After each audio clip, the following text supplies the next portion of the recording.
right, sir. I'm going to put you in. I want to find this YouTube channel you got. What is it Dreamy called? Dreamland. Dreamy Dreamland. With Sensei Alba. Yeah, there it is. There it is, and it's live right now, right? See, it must be saying live, right? Yeah, what is it, recording me? Yes. No kidding. They can't see you, but they can hear you.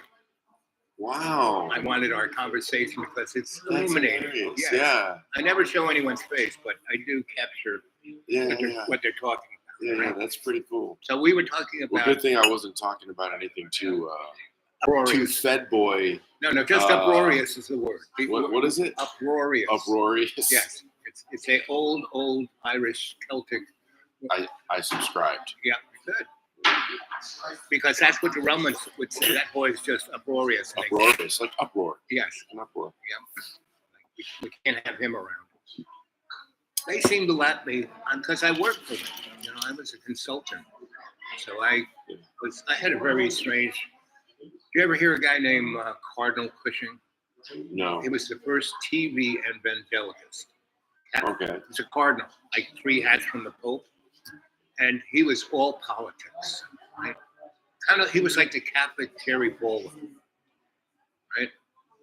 Because Jerry Falwell, he is the man who brought this whole insane clown party to the show. It was all about this. So I bought some properties in Lynchburg before Jerry actually showed up. Then he showed up. Lynchburg, Virginia. Yeah, Lynchburg, Virginia. Isn't that where Liberty University is? He started it. Okay. He was the man who started it. So his daddy was a big minister there, and he was a playboy. I mean, he was burning the candle. Right? Mm-hmm. And then Daddy died, and he went back and kind of sat and talked to Jesus. And he said, well, I don't know if Jesus said it or who said it, but he realized that if you mix Christianity and politics, that's a lot of money. Oh, a lot of power. You ever seen There Will Be Blood with Daniel Day-Lewis? Yeah. Remember at the end? Yeah, yes. He In kills that the kid bowling alley, yes. because he won't stop trying to get over on everybody. Yes, get over. That's the word. And guilt used Christianity to guilt them into giving them money, and he finally just kills them. And this thing about it's like I have the straw, right. and it goes all the way over into here. your land. We've already I drink your oil. milkshake.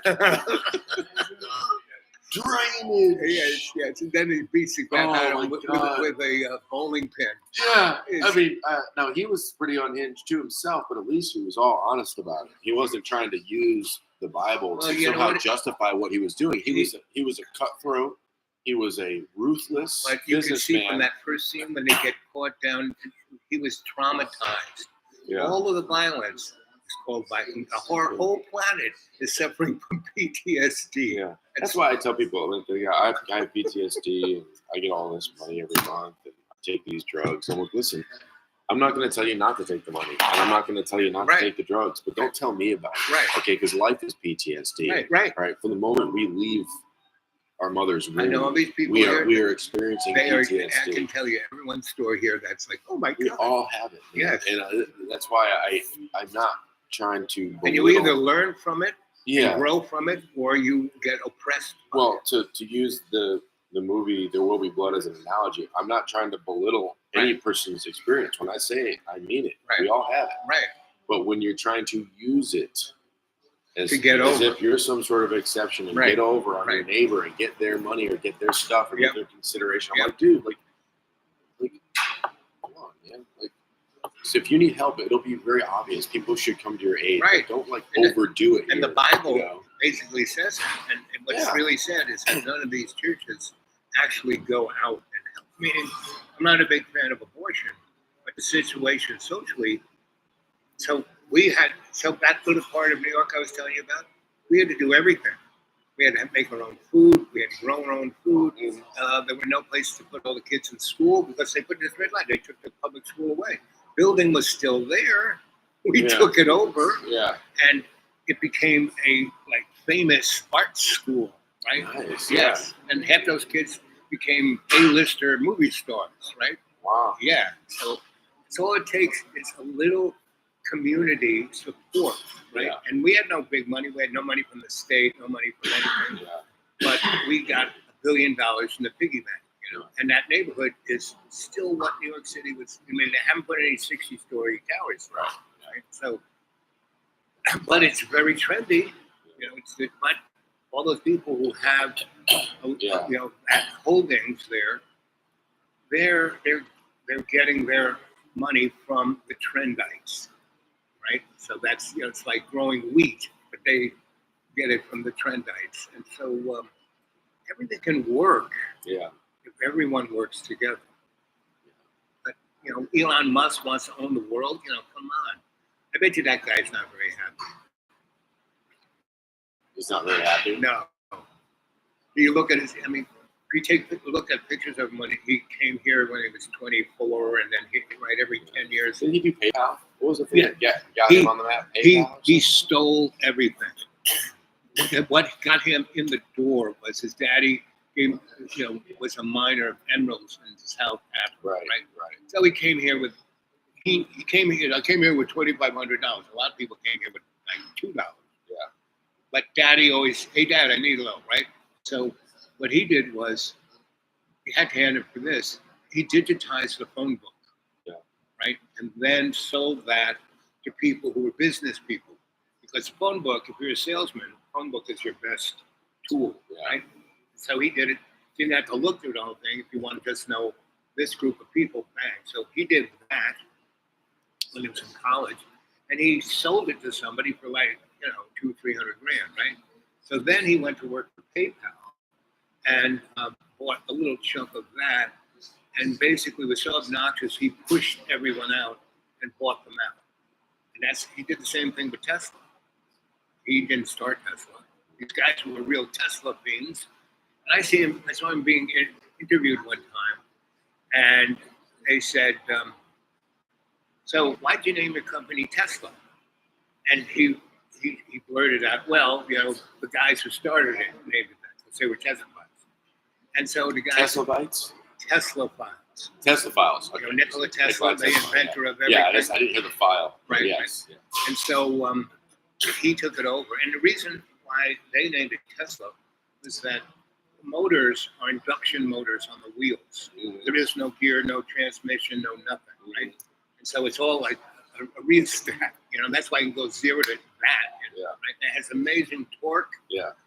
And what Tesla did the same thing in the 1890s, and what he made a little track, and he put this little thing of copper, a foil, and covered it over with asphalt, and had an induction current. So the car, instead of having a battery, right?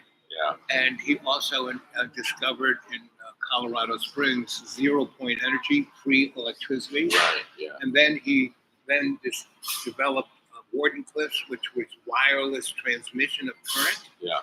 Which we those use. Big globes. Yeah. Domes. We use that, and that's kind of what the thing up in Alaska is HAARP. HAARP. Yeah. But we use HAARP to heat up the upper atmosphere to screw with the weather. Yeah. And but we wire that current to the our nuclear submarines. Because if they had a reactor on board, they'd have to dump that hot water into the ocean, and all you'd have to have is a infrared satellite say, "Oh, there they are." Yeah. So anyway, the real deal is, so here you are, and you have a little of experience of being in this Garden of Eden because your parents moved here 5 years ago, and they came from where? Syracuse. Oh, New York, upstate New York. Yeah. They grew up in the Adirondacks. Is your father named John? No, Brad. But my parents grew up in the Adirondacks. I have friends who have farms up there. Yeah, but it's just my dad has a small electrical engineering business. He never went to college. He just took the test. Right. He worked for an engineering company and eventually took the test. So. Right. Yeah. So, anyways, he still has his business, and we wanted to escape the taxes and the gun laws. There's just too many laws. Right. That's all. Well, laws aren't bad if you enforce them appropriately, like fairly. Yeah, but they're not. I mean, they're not. They're not. There's so much misplacement of authority in general. Mm-hmm. Honestly, I would have no problem with a constitutional convention where we get 3/4 of the states to repeal every amendment back to the 10th. Well, I'd be fine with that. I personally, I would be okay. That would all I need is a courthouse and a navy. I don't really need much. What we don't we basically what happened was the United. This has been a scam from the beginning because we were never a Christian country. The First Amendment says separation of church and state. Well, it doesn't say separation, but yes, Congress shall pass no law respecting the establishment of religion. Right. Which is, that means that when a church accepts the idea that the only way that they can free themselves of being taxed is by being a 501c3, they are not doing their job. Right. Because Congress shall pass no law respecting the establishment of religion. That's what I'm saying. It's the way it should be it's a total scam, but the actual leadership in the church failed us hundreds of years ago. This is what they were asking. Yeah, but you should be able to declare your house a church. Yes. And call it the Church of Owl. You can. I do it all the time. Yeah, this is the Church of Owl. I had a buddy. And they go, we started a hippie bus line. Yeah. We started the World Community Consciousness Church because churches can take their church bus anywhere without any of those licenses. Right? So we did that. Yeah. So yes, and so if you understand the laws, you can use them for yourself. I know. Most people don't know. But it'll still make you a target, and you'll be the weird guy that nobody understands. But these things are vestigial. They're very important, but when you properly use them, and you start putting some teeth into it, you are literally dealing with an entire legal system populated with children who have no idea what you're talking about. I mean, you become a target, is my point. It doesn't matter if you're right. Let's see. The thing is, that's it. I never want to be right, but what I was always very good at is being needed. So, for 20 years, I worked for desperate lawyers because they would paint themselves into a corner, and I would go and negotiate them out. Yeah. Right. So I was never a target. I was always appreciated. Yeah. So that's what you got to do. No, yeah. I mean, it's huge. Survival. There's a lot to it, but being needed and trusted by your community. Even if you are Dexter or Hannibal Lecter, or some sort of as long as you're doing the right things. If you're staying accountable to the people in your community, it doesn't matter what kind of dark crap you may be condemned to hell. Who knows? I have no idea. You may have never harmed a fly. Right. What's going on in your heart is completely separate from what's going on what you actually do. But to survive physically, you remain accountable to people. Yes. And needed so that people can see. Yeah, I can see where he is. I know what he's doing. I can count on him. I know what skills he's got. Yep. That's probably the most selfish thing a person could do. It's, in a sense, being selfless is selfish. It's keeping you alive. Right, exactly. And I've done that my whole life. It's high level, cerebral concepts here. But so do me a favor. I'm just going to get a coffee. Here.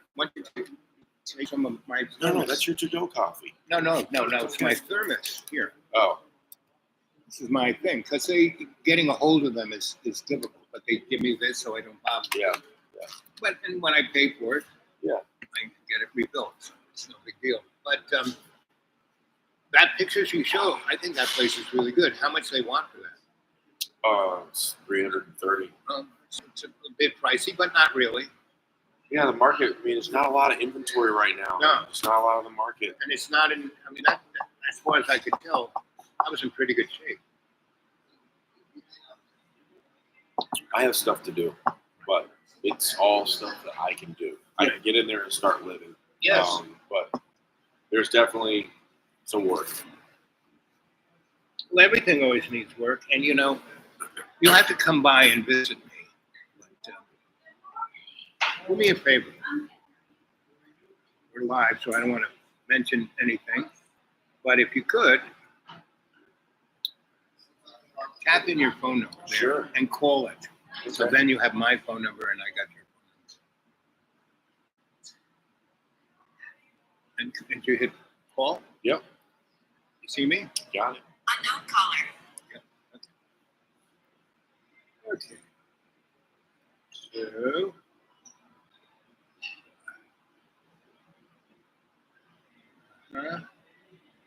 See, create content.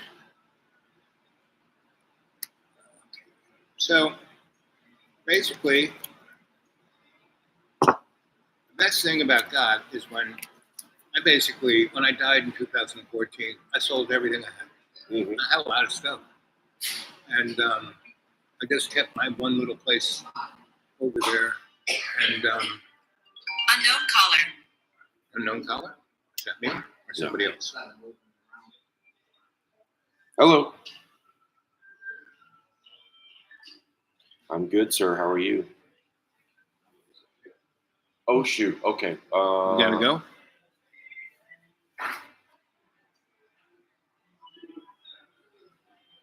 Okay. I'm trying to think where we both know the same place. Where are you in downtown Mountain City? Come here. Okay. Trying to think of what else do you know of in Mountain Post City? office, City Hall. All right, listen. I gotta pay. I'm at the diner. I gotta get out of here. I'm gonna get up out of this chair and come find you. Okay. If you can go to Food Country, is fine. Yeah. It's just down the road from you. Yeah. It's the grocery store. I'll be right there in about 5 minutes or less. 5 minutes or All less. right. Thank you, sir. I'll be back, guys. I'm gonna pay my All right. So your name is just Owl? Yeah. That's all I call you? Yeah. Some sneaky shit. Right Yeah, there. baby. I don't want to have my slave name. That's fine. Yeah. Okay. Anyway, and that was given to me by 3 different indigenous people. And one of those folks were in Brazil. And I was the first white guy that they ever saw. They were still wearing grass skirts and had the bones in their I nose. saw that movie. Yes, exactly. They slaughter us. You got to be careful. No, it was Sometimes fun. they'll run you through. No, we had good time. And they gave me that name. Back then, they didn't know what it was. They didn't even know what it was. They didn't speak English. But I mean, our whole conversation was hand stuff until I kind of came up on their argument. So I got my mind. And yes.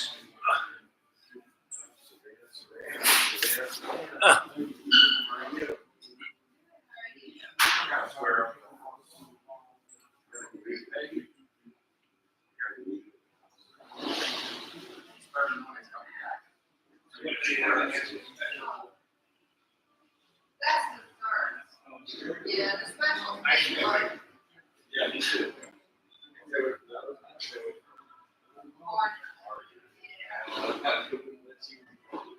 They come in here. I just get talked about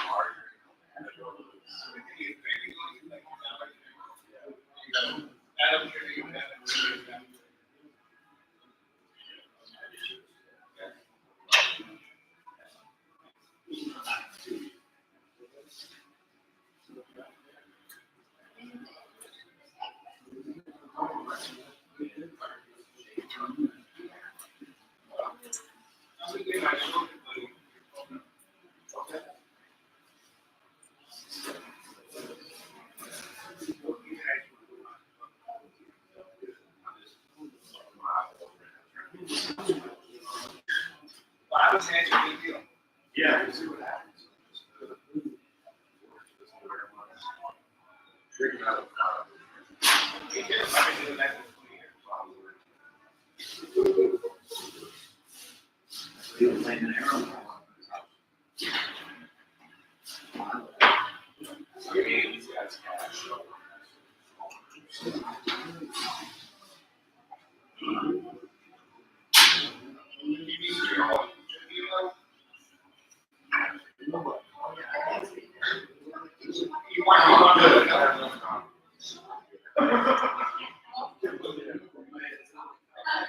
Hey, I'll see you, man. I'm gonna run. I do.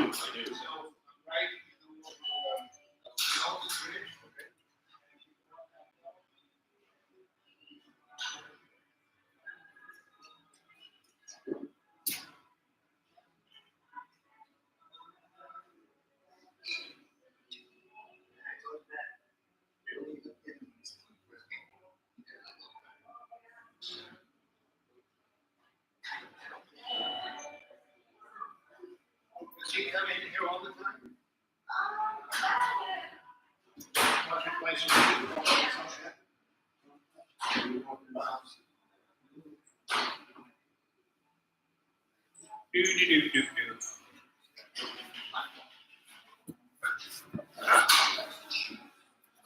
Oh, well, I'm back.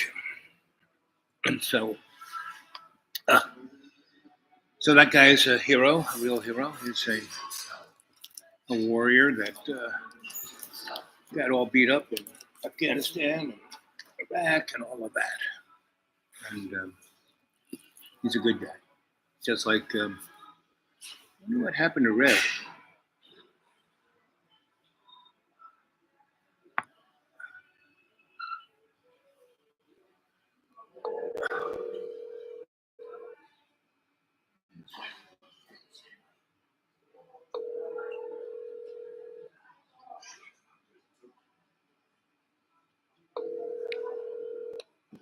Anyway,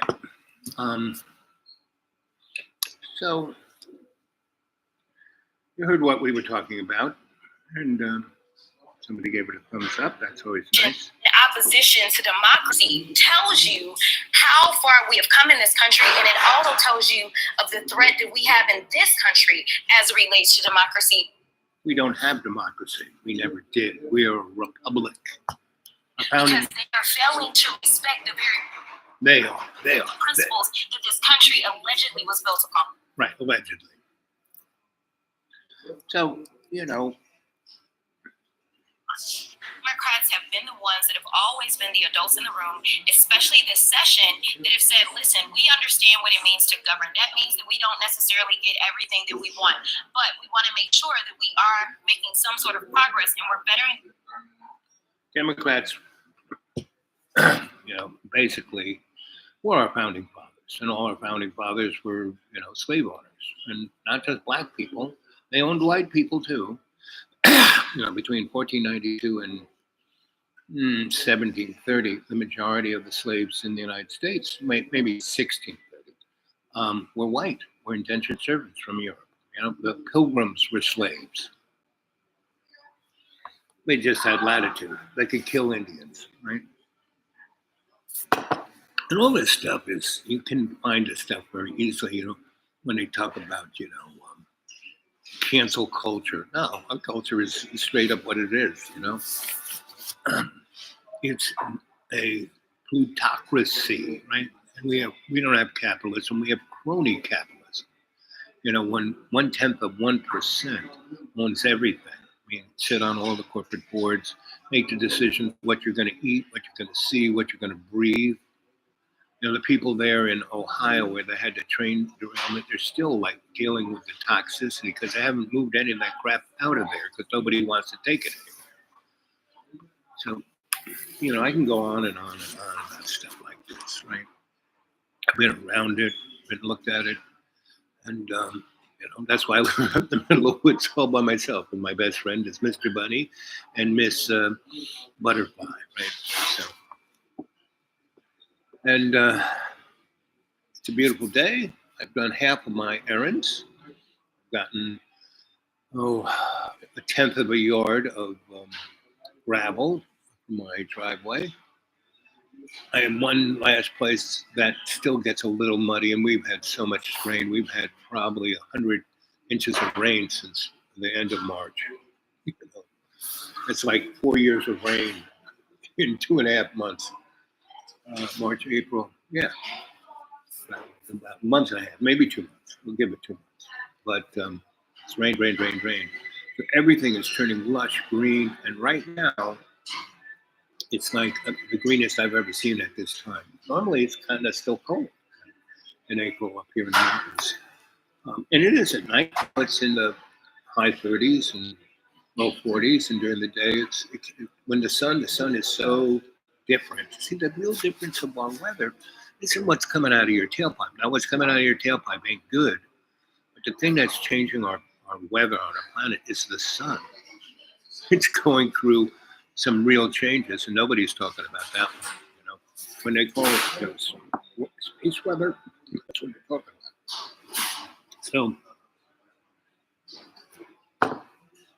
it's really a matter of you being responsible for yourself. Just like I was talking to my friend there, and there's plenty. We don't need to really put any laws on the books. Thomas Jefferson wanted to sunset every law that was made by Congress after 12 years, which probably would be a good idea. Women in whatever state that is having to deal with a anti-abortion law that was from 1870 or 1780, like before they were a state, and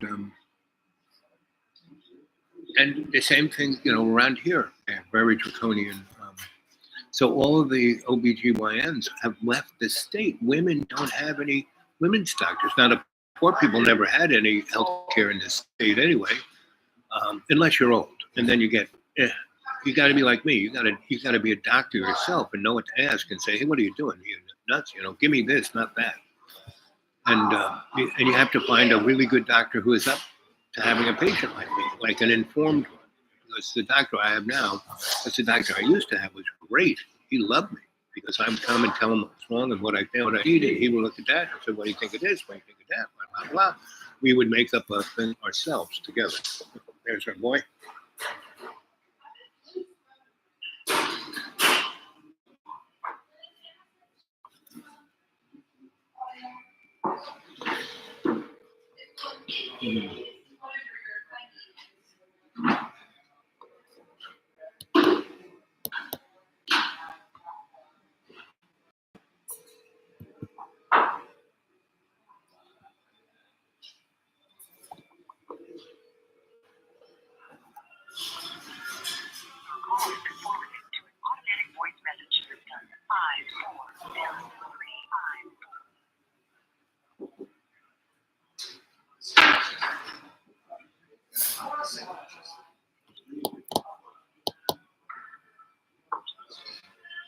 Hey Rev, it's me.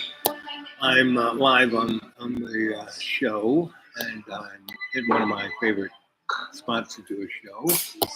And there's a young soldier who's come in here a couple of times and we've talked. He's really an interesting guy. Look at today's show, and you can hear him talk.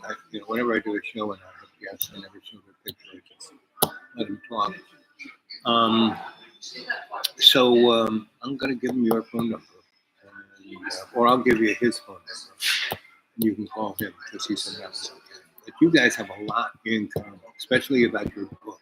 He had a similar situation, so I thought you two could really talk together. Because I think your book needs to be revamped.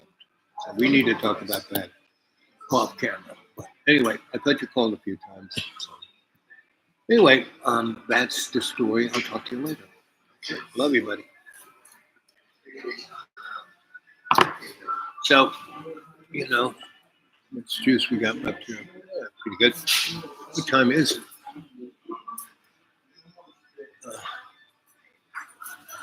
So, the interesting thing about life is what you do with it, not what it does to you. Right? And the only person you should be serving is God's love, not some. When God said, no false gods, that means churches and religions and everything that wants your money and you're this and you're that. That's a false God. Right? And so, no matter how much you tithe or pray, it's not like a piggy bank. You can't take the cash out of that. You just have to, the real gift is God's grace and God's faith. And you can't have faith. You can have belief. Belief can let you down. Faith never lets you down. And so, and faith is that thing that something happens to you, instead of going, why did it happen to me? You go, what can I learn from this? What's the silver lining here, right? And so, that's the bottom line here, right? So, I think I'm gonna get going before the crowd shows up, and get back to the deep green and enjoy the beautiful sunny. I'll drink a bunch of water here now.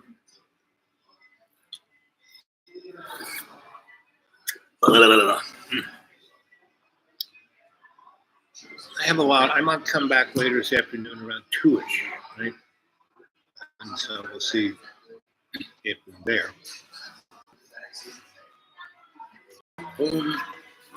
So, God bless you. My Father who art in heaven, hallowed be thy name. Thy kingdom come, thy will be done on earth as in heaven.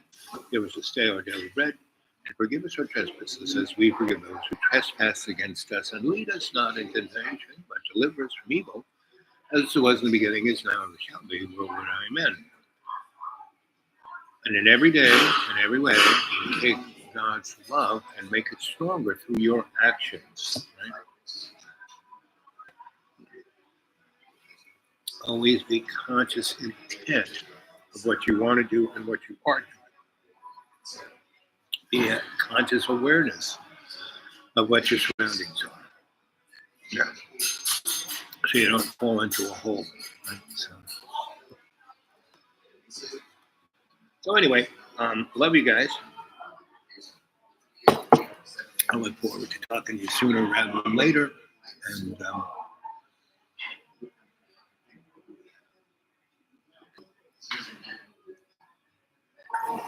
catch you later.